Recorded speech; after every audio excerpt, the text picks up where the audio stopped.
স্বাগত নিউজ 24 চট্টগ্রাম প্রতিদিন সংবাদে। সাথে আছি আমি বাবলি ইয়াসমিন। রাজধানীর সাথে একযোগে চট্টগ্রামে শুরু হয়েছে করোনা টিকার বুস্টার ডোজ প্রদান। চট্টগ্রাম থেকে বিস্তারিত জানাচ্ছেন সহকর্মী নয়ন বড়ুয়া জয়। ধন্যবাদ আপনাকে। বুস্টার ডোজ নিয়ে আমরা একটু কথা বলতে যাচ্ছি। চট্টগ্রামেও এসে পৌঁছেছে, আজকে থেকে শুরু হয়েছে বুস্টার ডোজ দেওয়ার কাজ। সকাল থেকে কিন্তু আসলে যেভাবে বুস্টার ডোজ নেওয়ার জন্য আগ্রহের কথা যদি আমরা বলি, যারা 60 বছরের ঊর্ধ্বে যারা আছেন তারাই কিন্তু আসলে বুস্টার ডোজ নেওয়ার জন্য অপেক্ষা করছেন। তো এখন থেকে কিন্তু আসলে কোনো কেন্দ্রে কিন্তু আসলে বুস্টার ডোজ দিয়েছে কিনা সেই বিষয় নিয়ে আমরা একটু কথা বলবো। আমার পাশে আছেন জেনারেল হসপিটালের তত্ত্বাবধায়ক আছেন উপপরিচালক।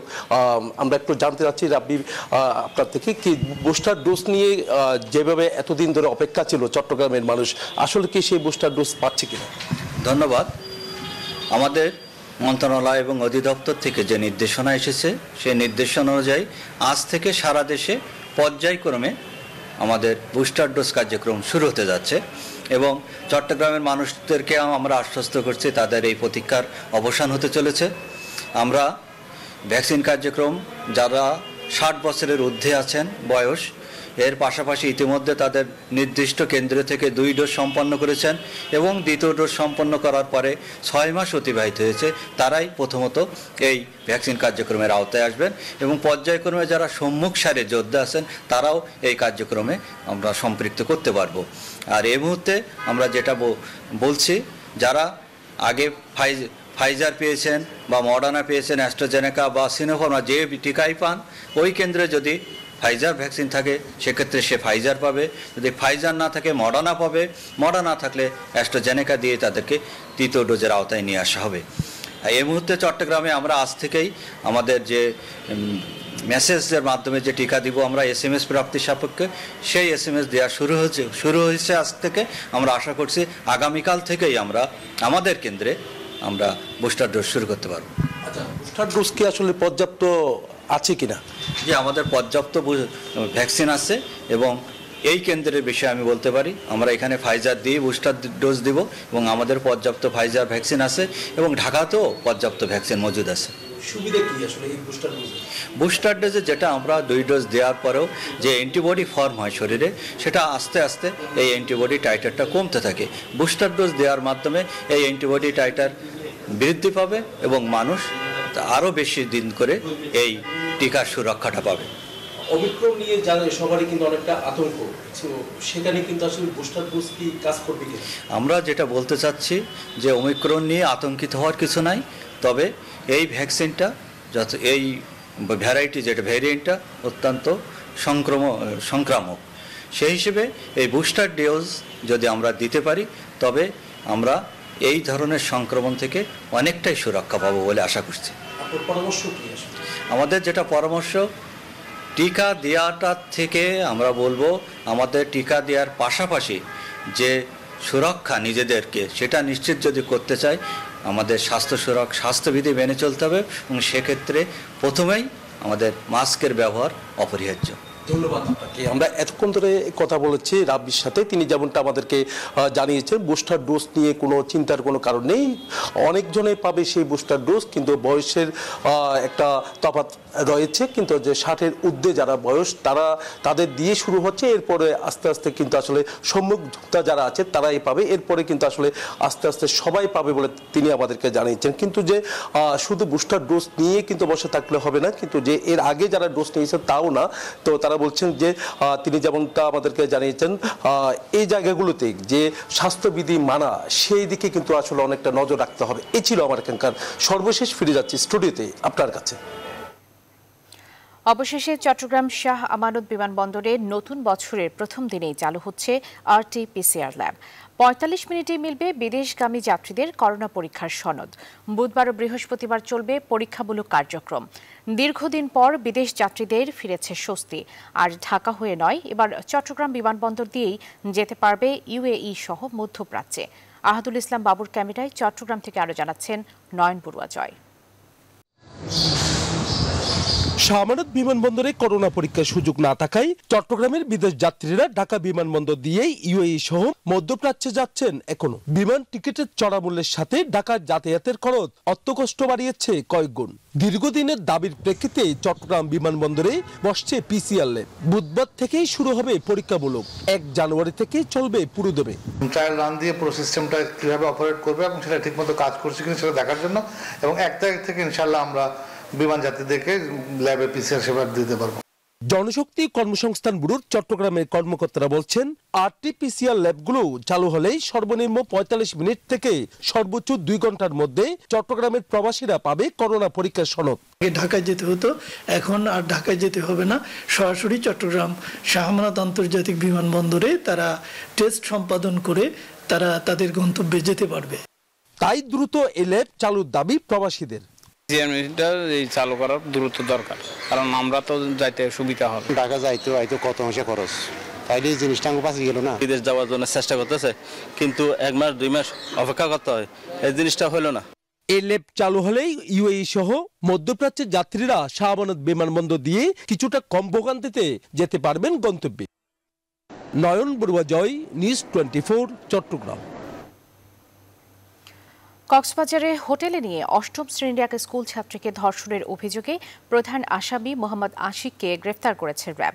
দুপুরে কক্সবাজার র্যাব কার্যালয়ে সংবাদ সম্মেলনে র্যাব 15-এর অধিনায়ক লেফটেন্যান্ট কর্নেল মোহাম্মদ খায়রুল ইসলাম সরকার বলেন, গত 13 ডিসেম্বর 6টার দিকে ওই স্কুল ছাত্রী এক প্রতিবেশীর বাড়িতে যাচ্ছিল। এ সময় তাকে জোর করে আশিক তার সহযোগীরা সহ তুলে নিয়ে যায়। এরপর কক্সবাজারের কলাতলির মমস নামক হোটেলে নিয়ে তাকে ধর্ষণ করা হয়।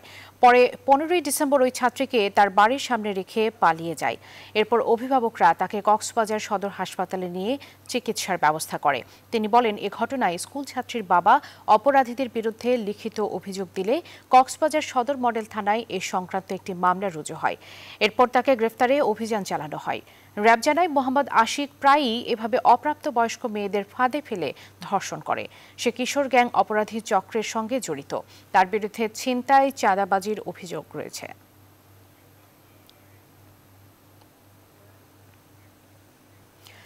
বিভিন্ন সেবা সংস্থার সমন্বয়হীন উন্নয়ন কাজে দীর্ঘ 6 বছর ধরে যানজট, ধুলোবালি ও কাদাপানির ভোগান্তিতে চট্টগ্রামের আরাকান সড়ক ব্যবহারকারীরা।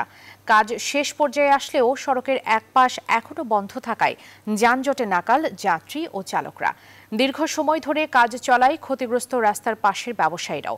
সিটি কর্পোরেশনের মেয়র বলছেন, দ্রুত কাজ শেষ করার কথা বলছেন সিডিএ। আহাদুল ইসলাম বাবুর ছবিতে শেখ জায়েদের রিপোর্ট। এটি চট্টগ্রামের আরাকান রোড। দক্ষিণ চট্টগ্রামের মানুষ এই সড়কটি দিয়েই বন্দরনগরীতে যাতায়াত করেন। সড়কটিতে কখনো ওয়াসা, কর্ণফুলী গ্যাস, কখনো সিটি কর্পোরেশন, আবার কখনো চট্টগ্রাম উন্নয়ন কর্তৃপক্ষ কাজ করছে। উন্নয়ন কাজ যেন শেষ হবার নয়, ফলশ্রুতি যানজট ভোগান্তি। এই কোনো সময় মানে কি এই জাম করতে আধা ঘন্টা লাগে, 1 ঘন্টা সময় লাগে। যানজটের সমস্যা, এখানে রাস্তা হচ্ছে না, আমরা অনেক কষ্ট পাচ্ছি এই জন্য। বর্ষায় কাদা পানি আর শীত মৌসুমে ধুলোর যন্ত্রণা। আশপাশের দোকানপাট বা ব্যবসা প্রতিষ্ঠানও গুটিয়ে ফেলেছেন অনেকে। এই আরাকান শহরের এক পাশ দিয়ে কাজ চলতেছে, দুর্ভোগের সীমা নেই। এই এলাকার ব্যবসা বাণিজ্য হচ্ছে না, এই রাস্তাটি বন্ধ থাকার কারণে ব্যবসায়ী ভাইরা ক্ষতিগ্রস্ত হচ্ছে। সমন্বয়হীন উন্নয়ন কাজের একটি ভালো উদাহরণ এই আরাকান রোড, যেখানে 6টি বছর ধরে পরপর 3টি সংস্থা কাজ করেছে সড়কের একটি পাশ বন্ধ রেখে। নগর পরিকল্পনাবিদরা বলছেন, এমন সমন্বয়হীনতা কোনোভাবেই কাম্য নয়। সিটি কর্পোরেশন যেহেতু জনগণের নির্বাচিত প্রতিনিধি দ্বারা পরিচালিত একমাত্র সংস্থা চট্টগ্রাম শহরের মধ্যে, যেটি জনগণের প্রতিনিধি পরিচালনা করে, সেই তো সিটি কর্পোরেশনের দায় এখানে। এই সড়কের এক পাশ বন্ধ করে এখন জলাবদ্ধতা নিরসন প্রকল্পের কাজ করছে সিডিএ। কাজ দ্রুত শেষ করতে তাগিদ দিয়েছেন বলে জানালেন সিটি মেয়র। আলাপ আলোচনা হয়েছে সত্তর এটা শেষ করার জন্য, এবং কাজও চলছে। দুনো পাশের রাস্তাগুলো মোটামুটি এখন ম্যাকাডম করছে, ওইটারও কাজ করে আমার মনে হয় দ্রুত সমাধান হবে। শুধু আরাকান সড়কই নয়, এমন দুর্বিষহ ভোগান্তিতে আছেন বিমানবন্দর থেকে আগ্রাবাদ হয়ে চট্টগ্রাম শহরে যাতায়াতকারীরাও। শেখ জায়েদ, নিউজ 24, চট্টগ্রাম। খাগড়াছড়িতে ট্রাক টার্মিনাল না থাকায় ভোগান্তি পোহাচ্ছেন শ্রমিক চালক সহ সাধারণ মানুষ। টার্মিনালে গাড়ি পার্কিংয়ের জায়গা না থাকায় স্থান সংকটের কারণে খাগড়াছড়ি চট্টগ্রাম আঞ্চলিক মহাসড়কেই বাস ট্রাক পার্কিং করা হচ্ছে। এতে খাগড়াছড়ি বাজার থেকে চেঙ্গি ব্রিজ পর্যন্ত 2 কিলোমিটার এলাকায় তৈরি হচ্ছে তীব্র যানজট। টার্মিনাল নির্মাণের জন্য সরকারের সহযোগিতা চাইলেন মেয়র। খাগড়াছড়ি থেকে মোহাম্মদ জহুরুল আলমের তথ্যচিত্রে ডেস্ক রিপোর্ট। পর্যটন শহর খাগড়াছড়িতে প্রতিদিন 5 শতাধিক ট্রাক এবং 1000-এরও বেশি দূরপাল্লার বাস বিভিন্ন প্রান্তে চলাচল করে। জেলায় 20 বছরের পুরাতন ছোট বাস টার্মিনাল থাকলেও ট্রাকের জন্য আলাদা কোনো টার্মিনাল নেই। এতে বাধ্য হয়ে মালবাহী বা খালি ট্রাক গাদাগাদি করে বাস টার্মিনালে রাখা হচ্ছে, ফলে তৈরি হচ্ছে যানজট। ভোগান্তির জন্য ট্রাক টার্মিনাল না থাকাকে দায়ী করছেন ট্রাক চালকেরা। এই টার্মিনালে মূলত এটা বাসের টার্মিনাল। এখানে অতিরিক্ত ট্রাক 500-700 ট্রাক আছে। এই সীমিত জায়গার মধ্যে এগুলো রাখা সম্ভব না। আমাদের টার্মিনালের প্রাইভেট কোনো ড্রাইভারদের জন্য কোনো বাথরুম নাই, কোনো গাড়ি ধোয়ার ব্যবস্থা নাই। এদিকে ছোট বাস টার্মিনালে ট্রাক রাখার কারণে সড়কে বাস পার্কিং করা হচ্ছে। এ নিয়ে ক্ষুব্ধ বাস চালক সহ পরিবহন নেতারা।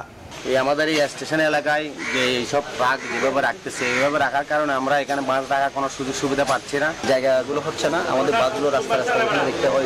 কলেজগেট থেকে শুরু করে চেঙ্গি ব্রিজ পর্যন্ত রাস্তার পাশে রাখতে হয়। ট্রাককেও আমরা বলতেছি না যে যেহেতু টার্মিনাল নাই, আমরা এদেরকে জোর করে বলতেও পারতেছি না যে তোমরা এখান থেকে সরে যাও, যার জন্য আমাদের গাড়িগুলি যত্রতত্র গ্যারেজ এবং বিভিন্ন জায়গায় পার্কিং আছে। রাস্তাঘাটে থাকার চাইতে মোটামুটি এখানে যেহেতু একটু জায়গা পাওয়া আছে সেখানে আমরা রাখতেছি। তবে অতীব জরুরি একটা ট্রাক টার্মিনাল খাগড়াছড়ির জন্য। পৌর মেয়র জানালেন, সংকট নিরসনে ট্রাক টার্মিনাল নির্মাণের জন্য জায়গা ক্রয় করলেও অর্থ সংকটের কারণে কাজ শুরু করতে পারছে না পৌরসভা। তাই টার্মিনাল নির্মাণের জন্য সরকারের সহযোগিতা চাইলেন তিনি। আমাদের জায়গা কিনে আছে, ওখানে মাটি ভরাট করার প্রক্রিয়া চলতেছে এবং এই ট্রাক টার্মিনালটা সম্পন্ন করার জন্য আমি মন্ত্রণালয় এবং এলজিডি মন্ত্রণালয় সহ সকল দাতা সংস্থার কাছেও আবেদন করেছি। পর্যটনের এ শহরকে যানজট মুক্ত রাখতে দ্রুত টার্মিনাল নির্মাণের দাবি জানিয়েছেন খাগড়াছড়িবাসী। Desk report, news 24। চট্টগ্রাম প্রতিদিনে নিচ্ছে একটা বিরতি, ফিরছি একটু পর, সাথেই থাকুন। স্বাগত আরেকবার, দেখছেন নিউজ 24 চট্টগ্রাম প্রতিদিন। আওয়ামী লীগ নেতা ও সাবেক সংসদ সদস্য জয়নাল হাজারীর মরদেহ নেওয়া হচ্ছে তার নিজ এলাকা ফেনীতে। বিস্তারিত জানাতে সরাসরি যুক্ত হচ্ছেন সহকর্মী নজির আহমেদ রতন। রতন, তার নামাজে জানাজা কখন অনুষ্ঠিত হতে পারে?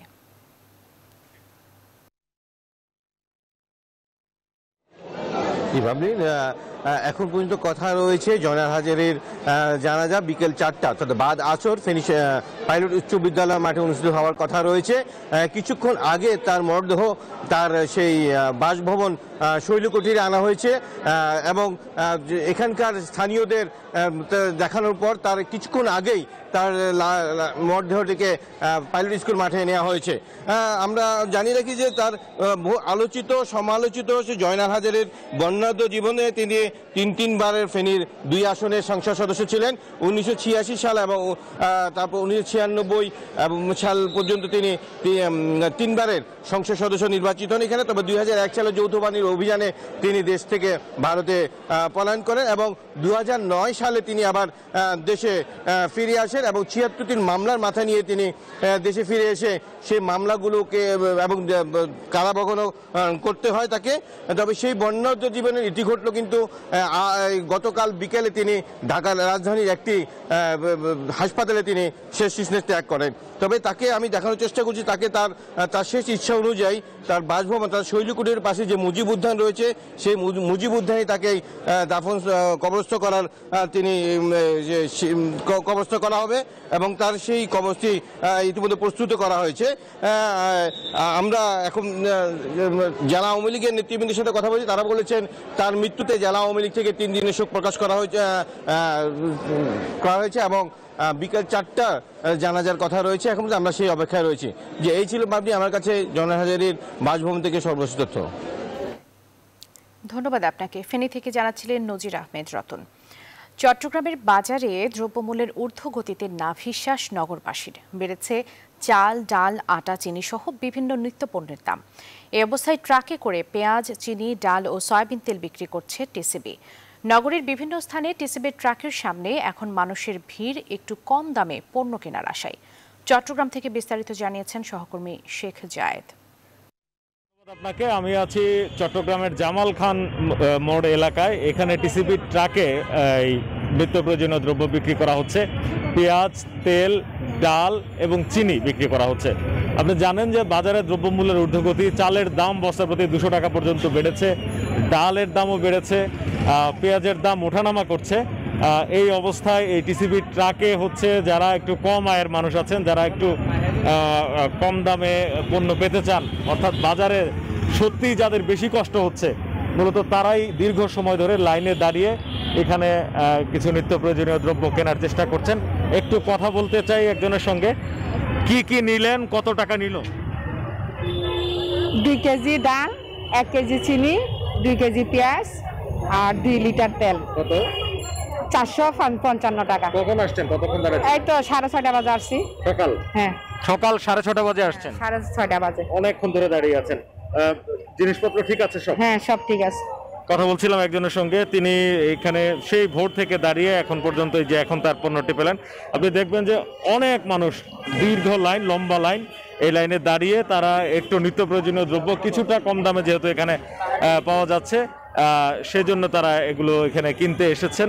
এবং আমরা দেখেছি গোটা শহরে বিভিন্ন জায়গায় কিন্তু টিসিবির পক্ষ থেকে এরকম কম মূল্যে, সুলভ মূল্যে পণ্য বিক্রির আয়োজন করা হয়েছে এবং এই ট্রাকগুলো থেকে কিন্তু মানুষজন কিনছেন নিজেদের প্রয়োজনীয় দ্রব্যাদি।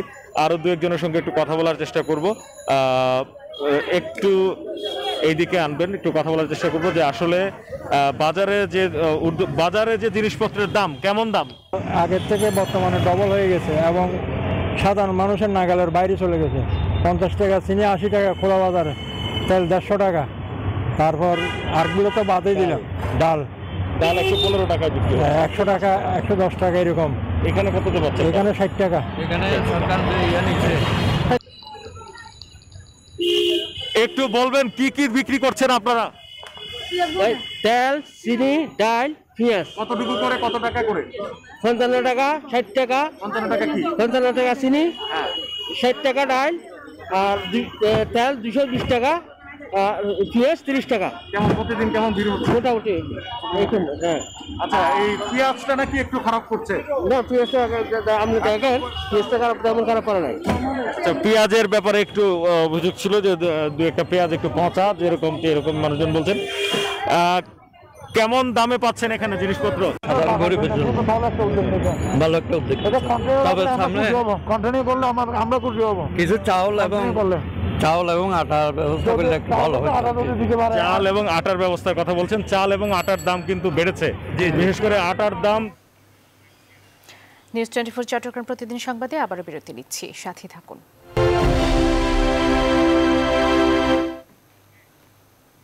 স্বাগত আরেকবার, দেখছেন নিউজ 24 চট্টগ্রাম প্রতিদিন সংবাদ। চট্টগ্রাম নগরীর পাঁচলাইশ থানার হামজারবাগ এলাকার ছাত্রলীগ কর্মী মোহাম্মদ নুরুল আলম রাজু হত্যা মামলায় 6 জনকে যাবজ্জীবন কারাদণ্ড দিয়েছেন আদালত। এছাড়া প্রত্যেক আসামিকে 10,000 টাকা করে জরিমানা করা হয়েছে। রায়ে আদালত 14 জনকে খালাস দিয়েছেন। দুপুরে চট্টগ্রাম বিভাগীয় দ্রুত বিচার ট্রাইব্যুনালের বিচারক AKM মোজাম্মেল হক এর রায় ঘোষণা করেন। দ্রুত বিচার ট্রাইব্যুনালের PP আয়ুব খান জানান, মামলার 22 জন আসামির মধ্যে 6 জনকে যাবজ্জীবন কারাদণ্ড দেওয়া হয়েছে। প্রত্যেক আসামিকে 10,000 টাকা করে জরিমানা করা হয়েছে। 2 আসামি শিশু হওয়ায় তাদের বিচার অন্য আদালতে চলছে। যাবজ্জীবন কারাদণ্ড দেওয়া 6 আসামির মধ্যে রায় ঘোষণার সময় ইমন ও দীপু আদালতে উপস্থিত ছিলেন, বাকি 4 জন পলাতক রয়েছেন। দলীয় নেতাকর্মীদের উপর সশস্ত্র হামলাকারীদের গ্রেফতার ও দৃষ্টান্তমূলক শাস্তির দাবি জানিয়েছে চট্টগ্রামের সন্দ্বীপের আওয়ামী লীগ নেতাকর্মীরা। চট্টগ্রাম প্রেস ক্লাবে সংবাদ সম্মেলনে তারা অভিযোগ করেন, পরীক্ষিত ও ত্যাগী নেতাকর্মীদের বাদ দিয়ে সন্দ্বীপে আওয়ামী লীগের পকেট কমিটি গঠন করছেন স্থানীয় সংসদ সদস্য মাহফুজুর রহমান মিতা এবং উপজেলা চেয়ারম্যান শাহজাহান বিএ। এর প্রতিবাদে বিক্ষুব্ধ সর্বস্তরের নেতাকর্মীরা বিক্ষোভ সমাবেশ করায় এবং হাইকমান্ডে লিখিত অভিযোগ দেওয়ায় একের পর এক সশস্ত্র হামলা নির্যাতন চালানো হচ্ছে। ভয়াবহ এ পরিস্থিতি থেকে নেতাকর্মীদের রক্ষায় কেন্দ্রের হস্তক্ষেপ কামনা করেন ভুক্তভোগীরা। এখন এ পর্যন্ত। আরও সংবাদ ও বিশ্লেষণ জানতে ভিজিট করুন news24bt.tv। সাথে থাকার জন্য ধন্যবাদ।